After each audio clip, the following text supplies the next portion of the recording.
प्रश्न गर्न गेट लाउन पाइन्छ हरेक कर्मचारीको आफ्नो एउटा डिग्निटी हुन्छ कर्मचारीले राम्रोसँग काम गरिरहेको अवस्था सधैँभरि अपमान गरेर लहेटेर अहिले चाहिँ एउटा कर्मचारीको लागि गेट लाउने एकजना एउटा चाहिँ अफिसको काम गर्ने एउटा अफिसरलाई गेट लाउने यो गेट महानगरपालिकाले गेट लाउने कतिको न्यायसङ्गत छ नगर प्रहरी आज चाहिँ कार्यकारीको कोठाभरिदेखि लिएर गएर सबै नगरपालिका यहाँ खत्याइएको छ यतिखेर चाहिँ यो 11 बज्दैछ यतिखेर चाहिँ सबै जनताहरू सेवा लिन आइरहेको अवस्थामा तपाईहरुको असन्तुष्टि संघीय सरकारसँग हो कि मेयरसँग हो हाम्रो दुवैसँग हो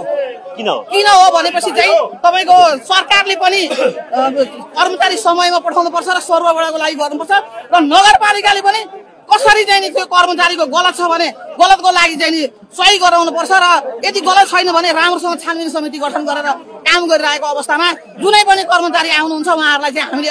अपमान गरेर पठाइएको फिल भएको छ हामीलाई त्यसैले कर्मचारीलाई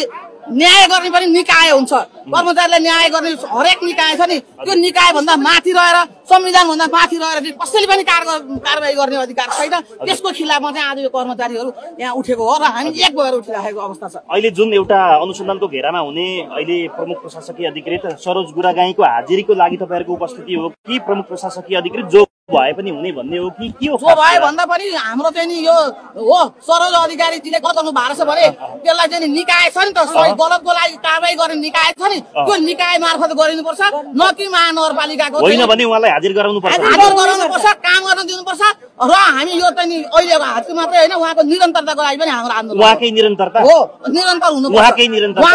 उहाँलाई चाहिँ छानबिन गर्छ अपमान गरेर पठाइएको छ उहाँले गलत गर्नु भएको छ भने कारबाही गर्ने निकाय छ कसैले एक व्यक्तिले मात्रै गर्ने अधिकार चाहिँ छैन भनेपछि सरोज गुरागाई बाहेक अर्को प्रशासकीय अधिकृत यहाँलाई अहिले स्वीकार अहिले हामीलाई आजको लागि चाहिँ प्रमुख प्रशासकीय अधिकृत सरोज गुरागाई नै हो सरकारले जसलाई पठायो त्यो हाम्रो मान्य हो हाम्रो कुनै अमुक कुनै व्यक्तिका लागि हामी यहाँ उत्रेका होइनौं हाम्रो सरकारले जसलाई पठायो त्यसकोमा छौं तर कर्मचारीका प्रति पनि अन्याय हुनु हुँदैन सरोज गुरागाईका प्रति पनि अन्याय हुँदैन अर्काका प्रति पनि हुनु हुँदैन यत्रा सारा जनप्रतिनिधि 32 वडाका वडा अध्यक्ष कार्यपालिका सदस्य हुनुहुन्छ मेयर साहब हुनुहुन्छ उपमेयरजी हुनुहुन्छ त्यसको नेतृत्व नगर प्रहरीले गर्ने नगरपालिका भित्रै नगर प्रहरी परिचालन गर्नका लागि राखेको हो नगर प्रहरी त्यसको लागि भर्ना गर्नु भएको हो यो सबै कर्मचारीको आवाज हो कि के युनियनहरुको सबैको आवाज हो यो कुरा माग भएन यो भएन भने महानगरपालिका हामीले सुने अनुसार त यहाँका जो कर्मचारी युनियनहरु संगठित हुनुहुन्छ भन्ने कुरा सुनेका छौं युनियन पनि सबैका प्रतिनिधिमूलक संस्था हुन् युनियनहरु हो युनियनसँग पनि एउटा विधि प्रक्रिया युनियन भनेर म युनियनको भनेर उभिएर आउने युनियन होइन नि त युनियन पनि नेपालको संविधान कानून अनुसार बनाइएको होला नि भने त्यो चीजलाई मान्ने कि नमान्ने उहाँहरूले हाम्रो समाधानको मेन मियो भनेको मेयर साहब हो मेयर साहबले निकाल्नु पर्छ मेयर साहबले यहाँ आए भए हुन्थ्यो नि त हाम्रा माझ पनि हामी पनि सुन्थ्यौं नि उहाँको कुरा उहाँ हाम्रा कुरा सुन्न तयारै नहुने अनि तपाईँ कार्यकारी आउँदाखेरि उहाँले रोक्ने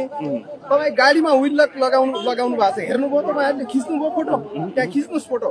व्हील लक लगाउनु भएको छ नगर प्रहरी लगाएर यस्तो अत्याचार पनि गर्न पाइन्छ कार्यालयमा तपाईहरुले जस्तो प्रशासकीय अधिकृतको गाडीमा व्हील लक लगाएको छ प्रमुख प्रशासकीय अधिकृत एउटा यहाँ मेयरसँग खबरदारी तपाईहरुको स्वाभाविक होला तर संघीय सरकारसँग पनि तपाईहरुले आवाज उठाउनु पर्छ एकदम संघीय सरकारसँग पनि हाम्रो माग हो हामी अमुक त्यसको लागि के गर्नु तपाईहरुले पहल गर्नु मेयर साहबले गर्ने उहाँले गर्नुहुन्छ उहाँले नसकेको कुरो नेपाल सरकारसँग हामी अनुरोध गर्छौं हामीले ज्ञापन पत्र पनि दिएका छौं नेपाल सरकारलाई पनि अनुरोध गरेका छौं मन्त्रीज्यूलाई पनि भेटेका छौं त्यसको निकास जहाँबाट हुनुपर्ने हो त्यसले निकास खोल्नु पर्ने भन्ने कुरा मात्र काठमाडौँ महानगरपालिकाले चाहिँ पटक पटक पत्रचार गरेको छ प्रमुख प्रशासकीय अधिकृतको लागि भन्ने त हामीले पत्रचार पनि देखिरहेका छौं त पत्रचारले मात्रै कति हुन्छ पहल गर्नु पर्यो नि जिम्मेवार मान्छेले पहल गर्नु पर्यो जसको जिम्मा हो नगरवासीहरूले जसलाई जिम्मा दिएको हो उहाँले पहल गर्नु पर्यो कस्तो पहल हुन्छ पत्रचार बाहेकको पहल के हुन्छ अनि एउटा चिठी लेखिदिया भरमा होइन नि उहाँले जानु पर्यो आफ्नो समस्या बुझ्नु पर्यो भन्नु पर्यो कुरा गर्नु पर्यो त्यति गरेर भएन भने हामी जान्छौं मेयर साहबको पछाडी हामी जान तयार छौं त्यो पहल गरे खै उहाँले हामीसँग भेट्न तयार हुनु भएन उहाँले एउटा स्ट्याटस लेखेका भरमा जम्मै कुराहरु हुने युनिटी बनाएर मेयर साहबले धेरै चोटी हामीले ज्ञापन महानगरपालिका स्ट्याटस चल्दैन म अनुरोध गर्न चाहन्छु हाम्रो गार्जियन हो